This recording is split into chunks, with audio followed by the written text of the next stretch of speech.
সঙ্গে সময়কে নিয়ে যে লেখা হয় এবং সেই লেখা যদি আপনার সত্যিকার অর্থেই জনগণের গ্রহণ করে তাহলে সেটা নিঃসন্দেহে কালজয়ী হয়। আমাদের সৈয়দা ফাতেমা সালাম আমাদের পরিচিত, তিনি আমাদের সঙ্গে একসাথে কাজ করেন।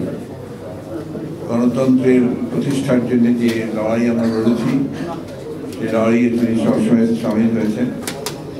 তার আরেকটা পরিচয় যেটা সবাই বলে যে সালাম সাহেবের স্ত্রী, আমি সেটা বলতে চাই না, তার নিজস্ব একটা পরিচয় আছে। এই পরিচয়টা হচ্ছে লেখিকা, তিনি কবি, তিনি একজন সংগ্রামী রাজনৈতিক কর্মী।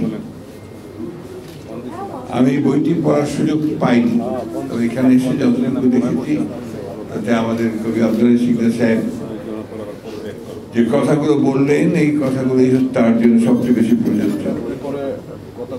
উনি যখন আমেরিকাতে ছিলেন তখন একদিন তার সঙ্গে আমার কথা হয়েছিল। আমি তাকে তখনই অনুরোধ করেছিলাম যে ভাবি আপনি লেখেন। আমি আইসিকারের সঙ্গে এর আগেও আলাপ করে এই জুলাই বা আগস্টের যে রক্তাক্ত যে ঘটনাবলী এবং যে সংগ্রাম, যে লড়াই, এ নিয়ে আসলে খুব বেশি লেখা আমাদের চোখে পড়ে না। দেখেন যে 52 সালের ভাষা আন্দোলনের উপরে অনেক লেখা হয়েছে এবং কতগুলো লেখা আছে যেগুলো কালজয়ী লেখা, কবিতা, সাহিত্য, উপন্যাস, এমনকি আপনার কতগুলো এর উপরে যে প্রবন্ধগুলো বদরুদ্দীন সাহেবের, এগুলো কালজয়ী। গান, আমার ভাইয়ের রক্তে রাঙানো 21শে ফেব্রুয়ারি আমি কি বলিতে পারি, এটা কিন্তু এখনো আমরা কেউই বলি না।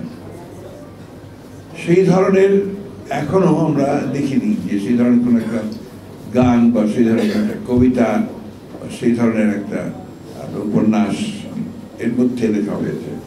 হয়তো হবে, অদূর ভবিষ্যতে হবে, আমরা সেই আশায় আছি। সৈয়দা ফাতেমা সালাম তিনি ইতিমধ্যে এই কাজটা করার চেষ্টা করেছেন। আমি কিছুক্ষণ আগেই আলী সাহেবকে বলছিলাম যে আমাদের তো সরকারের অনেকগুলো প্রতিষ্ঠান আছে, সংস্কৃতি মন্ত্রণালয়ের অনেকগুলো বিভাগও আছে, এটার উপরে কিন্তু তারা কাজটা করার উদ্যোগ নিতে পারতেন। দেশের বরেণ্য সাহিত্যিক যারা আছেন তাদেরকে টাস্ক দিতে পারতেন, দায়িত্ব দিতে পারতেন এই কাজগুলো করার জন্য। দুর্ভাগ্যজনকভাবে আমরা এখন পর্যন্ত সেই কাজটা দেখিনি। আমি এই সময়ে, যে সময়টা আমরা অপেক্ষা করছি যে একটা গণতন্ত্রের উত্তরণের রোডম্যাপ আমরা পাবো, আমরা যদিও নির্বাচন কমিশন গতকাল রোডম্যাপ দিয়েছে, সেই রোডম্যাপের জন্য অপেক্ষা করছে সবাই। এখন এটাকে ঠিকমতো রাজনৈতিক দলগুলো, প্রতিষ্ঠানগুলো, সরকার যদি এগিয়ে নিয়ে যায় তাহলে আমরা একটা মোটামুটি ভাবে একটা লক্ষ্যে পৌঁছাতে পারব। আমি কয়েকদিন আগে আমার কিছু হতাশার কথা বলেছিলাম। এটা নিয়ে আমার যারা কাছের মানুষ তারা আমাকে কিছু ভর্ৎসনা করেছেন যে আপনি হতাশার কথা বলবেন কেন, আমরা তো আপনার কথা ইন্সপায়ার্ড হই, অনুপ্রাণিত হই। আমি তাদের বলেছিলাম যে যখন এই বয়সে এসে আমি দেখি যে আমার যে এতদিনকার যে স্বপ্ন, লড়াই, যে সংগ্রাম আমাদের, সেটা কেন জানি ম্লান হয়ে যাচ্ছে কিছু দুর্বৃত্তের কারণে, কারণ স্বাভাবিকভাবেই একটা হতাশা আসতে পারে। আমরা জানি যে রাজনীতিতে অবশ্যই মতভেদ থাকবে, রাজনীতিতে বিভিন্ন রকম চিন্তা থাকবে, মত থাকবে, কিন্তু এখন যে পরিবেশটা আমাদের আছে এই পরিবেশটাতে আমাদের জনগণ কিন্তু অত্যন্ত বিভ্রান্তির মধ্যে পড়ে যাচ্ছে। আমরা আপনারা লক্ষ্য করে দেখবেন, মানুষকে জিজ্ঞেস করলে মানুষ বলে নির্বাচন হবে তো। এই যে একটা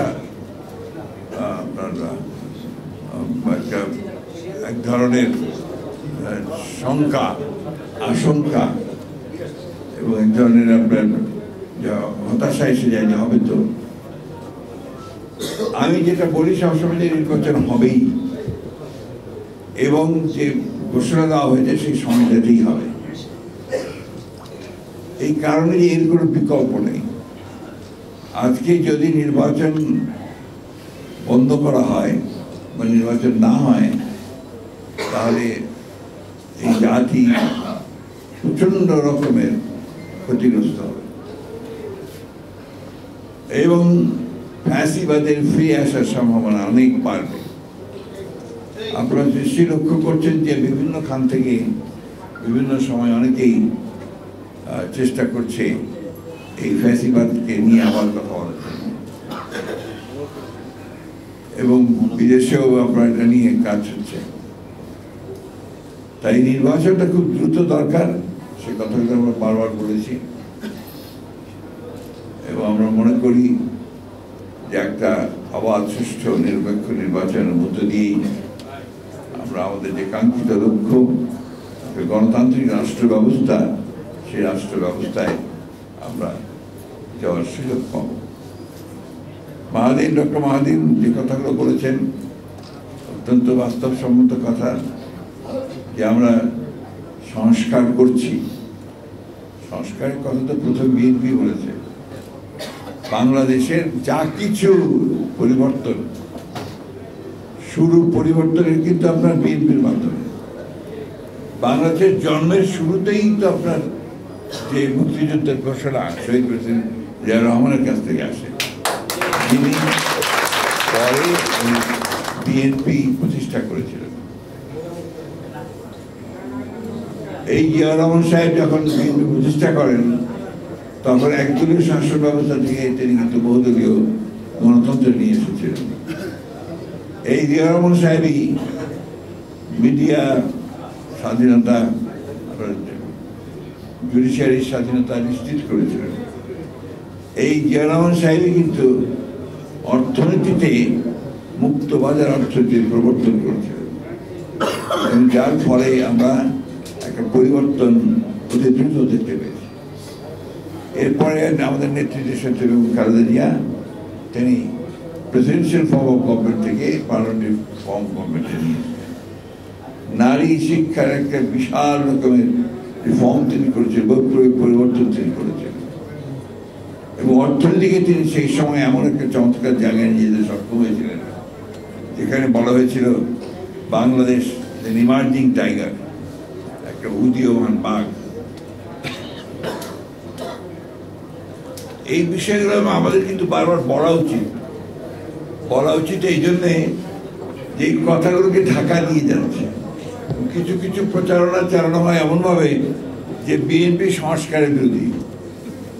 বাংলাদেশে যা কিছু সংস্কার হয়েছে এখন পর্যন্ত বিএনপি হাত দিয়ে হয়েছে। এই বিষয়গুলো আমাদেরকে মাথায় রাখতে হবে।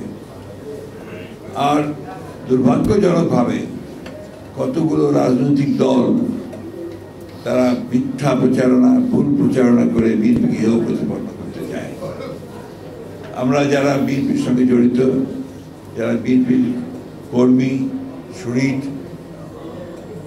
নেতা, তাদের কাছে আমার একটাই অনুরোধ, যে এই সুযোগটা অন্যকে কাউকে দেবেন না যেখানে তারা বলতে পারে যে বিএনপি কোনো খারাপ কাজ করছে। এটা খুব জরুরি। আপনারা মনে করবেন না যে আপনারা ক্ষমতায় চলে এসেছেন, এটা অনেকেই মনে করছে বলে ওই দুর্বৃত্তায়নগুলোকে তারা নিয়ন্ত্রণ করতে পারছেন না। এখনো আপনারা ক্ষমতায় কাছেও আসেননি।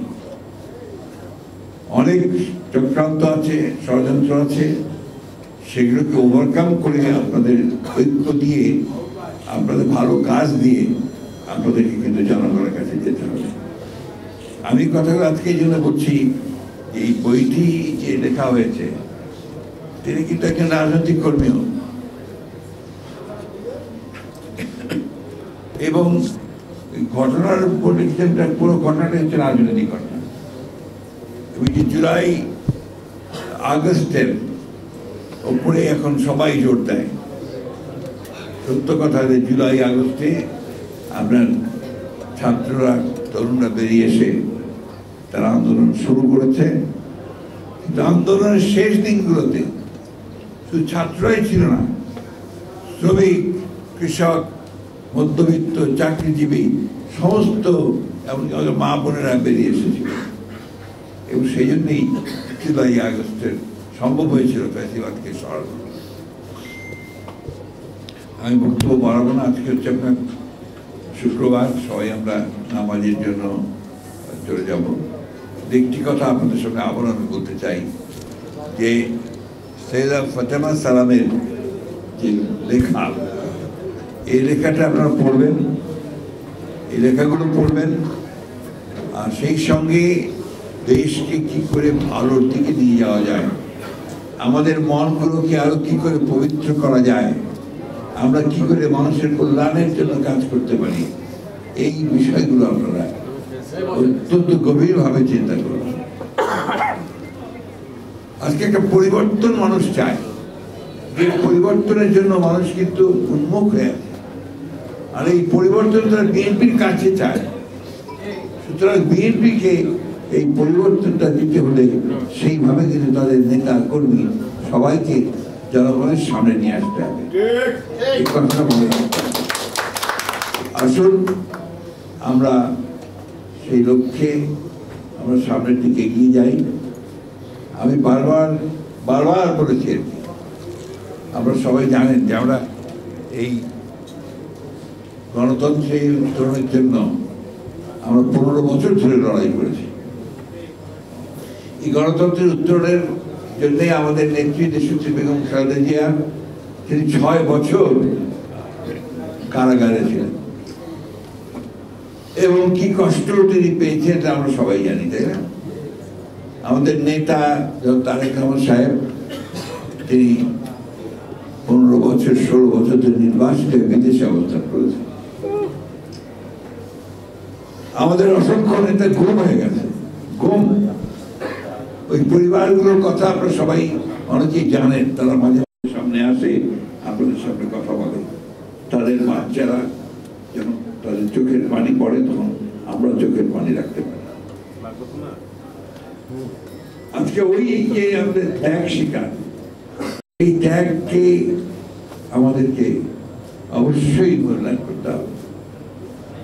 আপনার যে একটা কবিতা আছে না, বীরের এ রক্ত স্রোত, মায়ের এই অশ্রু ধারা, এর যত মূল্য তাকে ধরার চুলায় হবে হারা।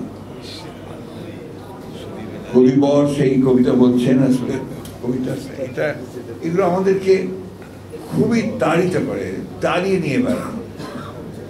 আমি বলছিলাম যে আসলে এখন মাঝে মাঝে মনে হয় যে সারাটা জীবন কি আমাদের ব্যর্থ হয়ে যাচ্ছে।